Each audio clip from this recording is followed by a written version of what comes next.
मुंबई पुणे एक्सप्रेसवेवर पुन्हा वाहतूक कोंडी. वाहतूक कोंडीनंतर वाहन चालक भडकले. मनसे पदाधिकाऱ्यांनी टोल गेट उघडलं आणि गाड्या सोडल्या. एक टँकर पलटी झाला आणि मुंबई पुणे महामार्गावर वाहतुकीचा बट्ट्याबोळ झालेला दिसला होता. जवळपास 24 तासांपेक्षा जास्त वेळ मुंबई पुणे हा महत्वाचा महामार्ग जाम राहिला. लहान मुलं, महिला, पेशंट, वृद्ध लोक आणि तासन तास गाड्या चालवून थकलेले चालक असे सगळ्यांचेच मोठे हाल झाले. वाहतूक कोंडीमुळे एवढी भीषण समस्या निर्माण झाल्यानंतरही एक्सप्रेसवेवर वाहतूक कोंडी होण्याची मालिका अजूनही सुरूच आहे. अशाच वाहतूक कोंडीमुळे आज पनवेलच्या शेडुंग टोल नाक्यावर चांगलाच राडा झालेला पाहायला मिळाला.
घडलं असं की पनवेलच्या शेडुंग टोल नाक्यावर 2 किलोमीटर पर्यंत वाहनांच्या लांबच लांब रांगा लागल्या होत्या.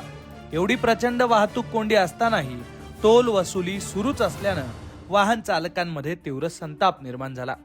वेळेवर पोहोचण्याची घाई, अडकलेली वाहतूक आणि टोल प्रशासनाची ही भूमिका यामुळे वातावरण चांगलंच चिघळलं.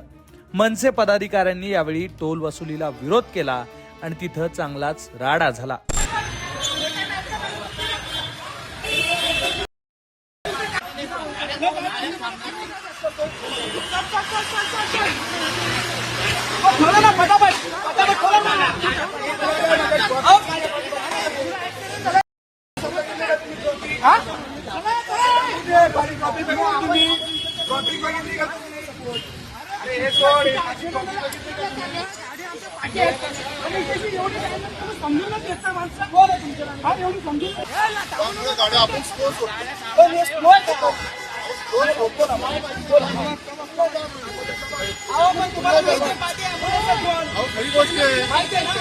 पोलिसांचं पण ऐकायचं, इकडे पण बघायचं.